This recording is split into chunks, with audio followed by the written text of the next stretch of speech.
This morning we're continuing our sermon series called Jesus Is. Jesus Is. Let me ask you a question. Who is the best friend that you've ever had? The best friend that you've ever had. Maybe it's somebody you knew from your childhood, somebody you recently met, a coworker, something like that. And what makes them your best friend? You know, when I was a kid, I had a really good friend named Eric. So it was always Derek and Eric. And we went to church together, and we were at each other's houses all the time. We hung out a lot. We rode together when we started driving. I remember one specific time I went to his house after youth night. At our church, we had Saturday night youth where folks would make dinner for us. We'd play games. We'd have a lesson, youth night. And we went home after this, and it was probably about 11 o'clock, and we decided we wanted a snack. Well, that night, at youth night, they had made a huge spaghetti dinner. And when you make spaghetti, it ends up being a lot. So they brought home like a gallon ice cream vessel of spaghetti. So we go downstairs, we scoop it out, we start making it. It's great, it's wonderful. Well, as he goes to grab this gallon, the handle pops. And he drops the spaghetti in slow motion to their white kitchen floor. So here I am sitting at their table. And have you ever been to the point where you start laughing and you can't stop? I start laughing hysterically. And there he is, and I'll never forget this. He turned around and he looked. Remember, we just came from youth night. And he looked at it and he said, "Oh, my Jesus." I think he was praying deeply, like, I am busted if this. So he gets down, he cleans it up, he starts, trying to get rid of this. And I look over about 2 minutes later, and there stand his parents, watching him trying to clean this mess up. And they say, "Just go to bed." So we go to bed, and that was it. Who knows what happened. Well, as some of you know, my father passed away a few weeks ago. And at the visitation, they came in, his parents and Eric, and we talked all kinds of wonderful things and had a great time. Well, one of the things they mentioned was, "Derek, do you remember that one time you spilled spaghetti all over our kitchen floor?" And I said, "Yes, I do remember that." And they said, "You know what? We never got that stain out of the kitchen floor. Never." In fact, and I tell you this because they told me specifically, they said a few years after that, their house caught on fire and they had to move out. And their dad said, "I think we had to burn that house down to get the stain out of that kitchen floor." Oh, goodness. But we had a great time. I had such a wonderful friend in that instance, and he came and we talked and we shared. It was just wonderful. Because you see, friendship is one of the most powerful relationships that we can have. But even the best of friends can let us down. After all, we're human. But here's the thing, friendship with Jesus is different. He never lets you down. He never walks away, even though he knows you really well. Today, we're going to discuss what a friendship with Jesus looks like. And spoiler alert, it's better than any friendship you can imagine. If you have your Bibles and your smart devices, turn to John chapter 15. John chapter 15. Matthew, Mark, Luke, and John. It's the fourth gospel. We're going to look at chapter 15. And as you're turning there, I want you to think about this. A deep and abiding friendship with Jesus leads to a life characterized by love, obedience, and joy, impacting every area of our lives. So let's look at this passage and discover what it means to live in that kind of friendship. Here's a little context for John chapter 15. This scene takes place within what we call the final discourse. It's contained within chapters 13 through 17. It begins with washing the disciples' feet and the Last Supper, and ends with the high priestly prayer in chapter 17. Jesus is trying to prepare his disciples for what is about to happen. He's not simply teaching them nice lessons or anything like that. He knows what's coming and is pouring out his heart on his way to the cross. His words are spoken with the urgency of a friend who knows he's about to leave. So let's jump into this passage starting around verse 9. Now, first of all, I'm reading from the Christian Standard Bible, the CSB. It might sound a little different than yours. And also, if you have a red letter Bible, all these words are in red, which means these are the words of Jesus. So let's start in verse 9. As the Father has loved me, I have also loved you. Remain in my love. Notice what Jesus is saying here. The love the Father has for the Son is the same love that Jesus has for these disciples. I mean, that's wild to consider. Jesus isn't giving a little bit of love to his followers. He's giving all that he has. And then he challenges them to remain in that love. The Greek word for remain here is meno. Meno. It means to remain, to live, or to dwell. It has the sense of being established as you remain. It's used in several places throughout the New Testament. For example, 1 Peter chapter 1, verse 25, but the word of the Lord endures forever. That word endures is what's being translated. It endures forever. 1 Corinthians chapter 13, verse 13, this might sound familiar. Now these three remain, faith, hope, and love, but the greatest of these is what? Love. And 2 Timothy chapter 2, verse 13, this is one of my favorites. If we are faithless, he remains faithful, for he cannot deny himself. That's a powerful scripture. Look at that. He remains faithful. So if that word remains is the same word there, that has big implications. The call to remain in his love goes beyond simply hanging around.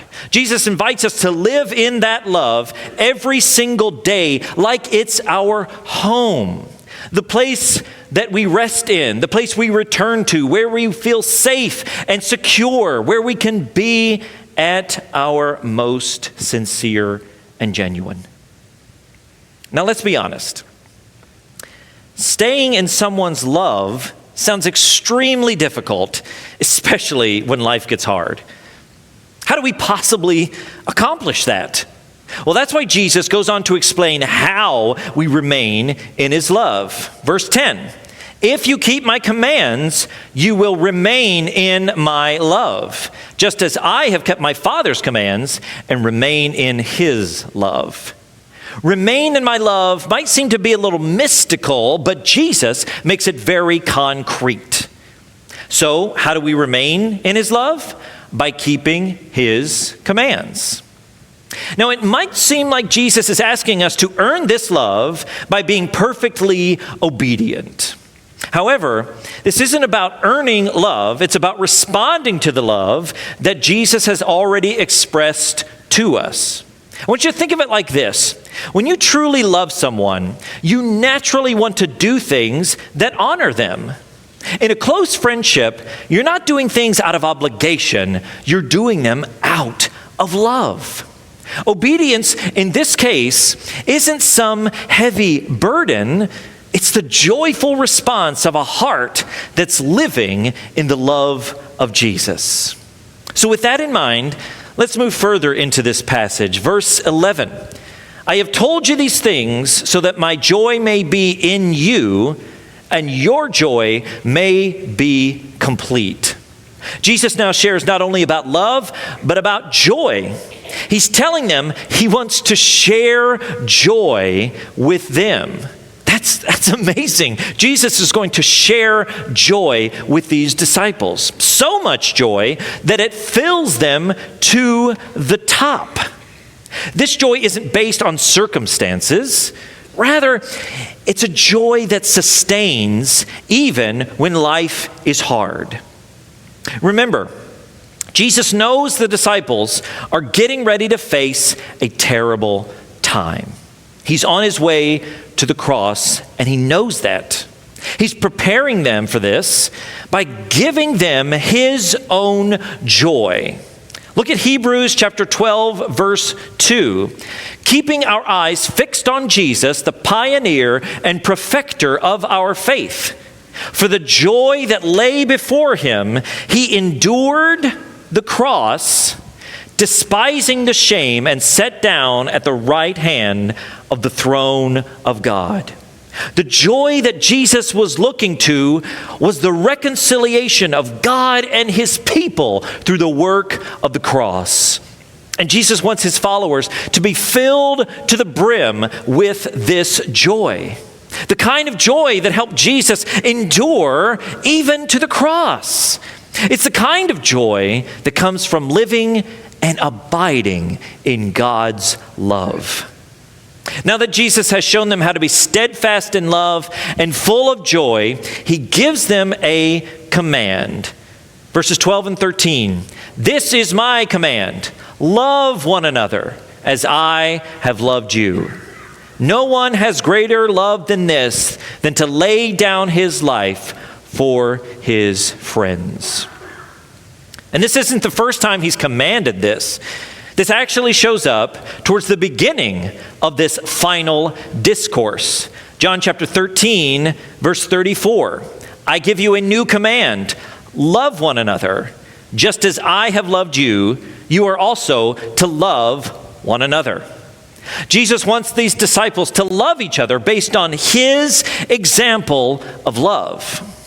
Jesus said, as I have loved you. Notice the past tense there. Have loved you.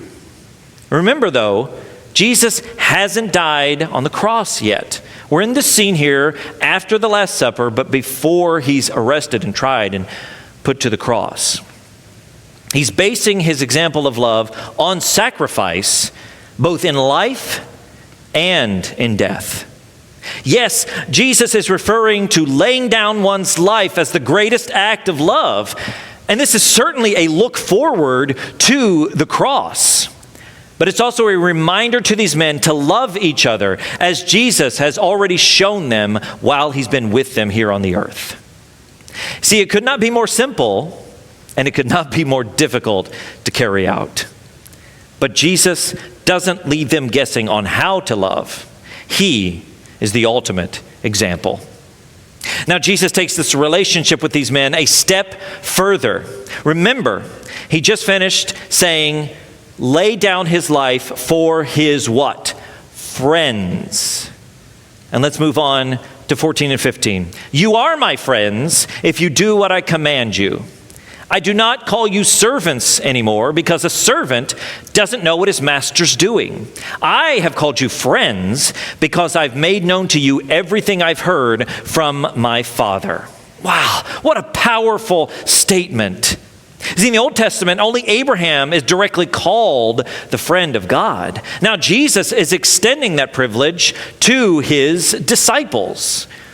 And how were they friends of Jesus? Because he shared the deep things with them. He opened up the heart of the Father to these men. A friendship is intimate, and Jesus invites us into that kind of relationship. One in which we know his heart, and he knows ours. And then, as if friendship with God wasn't enough, Jesus wraps up with this, verses 16 and 17. You did not choose me, I chose you. I appointed you to go and produce fruit, and that your fruit should remain, so that whatever you ask the Father in my name, he will give you. This is what I command you, love one another. And there's the amazing thing. Jesus chose these men. In first century Palestine, disciples typically took the initiative attaching themselves to a particular rabbi, not vice versa. But Jesus, as he so often does, reverses this practice and chooses them. Not merely to follow him, but to bear fruit. To produce fruit from the fertile ground that was their relationship with Jesus. And Jesus uses that command from earlier as a bookend. Love one another. Remain in my love and let it overflow into love for one another. And this overflowing love will change the world. You know, walking through this beautiful passage shows us that Jesus is calling his disciples into intimate friendship with him. But what does this mean for us today? What does a deep and lasting friendship with Jesus look like on an everyday basis? Well, the first thing I want you to consider is how personal this friendship is. Jesus doesn't want us to just know about him. He wants us to know him. Think about your own friendships. What makes them meaningful? Well, it's the trust you've built, the time spent together, and the deep connection that you have created. That's exactly what Jesus is looking for in your relationship with him. And understand that God has always been personal with his people. He spoke to Adam. He revealed himself to Noah. He entered into covenant with Abraham. He conversed with Moses. He met these people where they were as a friend would his friends. But do we think of a friendship with Jesus like that? Let me ask you this. How do you talk to your friends? Think about it. Think of the last conversation you had with a really good friend. How do you talk with your friends? Now compare that with how you talk to Jesus. How different do they appear? Now we must be mindful of something. Jesus is the King of Kings and the Lord of Lords. He's the Alpha, he's the Omega, he's the beginning, he's the end, he's the Messiah. He is all of these things. There is a majesty that we must recognize and honor. And that's the point. The King has stepped down from the throne to invite us to be his friends. He longs to love you as the Father has loved him. And that is intimacy far beyond our wildest imaginations. But it's more than just talking to him. Friendship with Jesus has the power to transform us. When you spend time with someone, they have an influence on you. Think about it. When you hang out with the people you know the best, you start to sound like them, talk like them. You start to laugh at the same things. They have an influence on you. And that's true in our relationship with Jesus as well. As we abide in his love and follow his commands, we begin to live more like him. Perhaps there are areas of your life where you need to bear some, quote, better fruit. Things like kindness towards others or patience in trials. Well, the thing is that as we walk closer to Jesus, we begin to reflect his very nature. We are then transformed from the inside out, bearing fruit that will last. And the amazing part of this friendship with Jesus is that it's not based on our own merit. After all, Jesus said, "I chose you." Jesus didn't choose the disciples based on their excellent track record. And the same is true for you and for me. We are broken vessels that have been redeemed by a loving Creator. He chose us when we were at our lowest and placed us on solid ground. Psalm chapter 40, verse 2 says this, "He brought me up from a desolate pit, out of the muddy clay, and set my feet on a rock, making my steps secure." A deep and abiding friendship with Jesus leads to a life characterized by love, obedience, and joy, impacting every area of our lives. And friendship with Jesus isn't just something we talk about. It's something we actively participate in. So let's look at 3 ways we can take what we've discussed and put it into practice. First of all, we must abide in love. Abide in love. To abide means to stay connected, to remain in a place of closeness. Just as a strong friendship requires time and presence, our friendship with Jesus flourishes when we remain in his love. Remember, to remain means to live or to dwell. So how do we do that? Well, through regular time spent in his presence. This week, I encourage you to prioritize abiding in Jesus' love. Make time for him daily, even in small moments. Maybe it's taking 5 minutes in the morning just to thank him for his love. Whatever it looks like, create space to prioritize your friendship with Jesus. Abide in love. Secondly, we should anchor in joy. Anchor in joy. Jesus tells us that when we abide in his love, his joy will be in us, and our joy will be complete. Joy is not about our circumstances. It's rooted in our friendship with him. This week, choose to anchor yourself in the joy that comes from a close friendship with Jesus, especially when life gets difficult. So how can you anchor yourself in joy? Well, maybe it's as simple as pausing in the middle of your day to pray, Lord, fill me with your joy. Or maybe it's speaking a word of joy to someone else who is struggling, allowing that joy that you're filled with to overflow to someone else. Let your anchor find its footing in the joy of Jesus. Anchor in joy. And finally, we need to act in obedience. Act in obedience. Obedience isn't about following rules to earn friendship with Jesus. It's about responding to his love with a willing heart. And where has God called us to be obedient? Well, in the way that we love. When we love others sacrificially, we reflect his love and we deepen our connection with him. So, what will Jesus' command to love one another look like for you this week? To sum this up, the way we live out our friendship with Jesus looks like this. We abide in his love by staying connected to him. We anchor ourselves in his joy no matter what we face, and we act in obedience by loving others as he has loved us. Friendship with Jesus transforms how we live and how we love. The question for each of us is, will we embrace this invitation to friendship?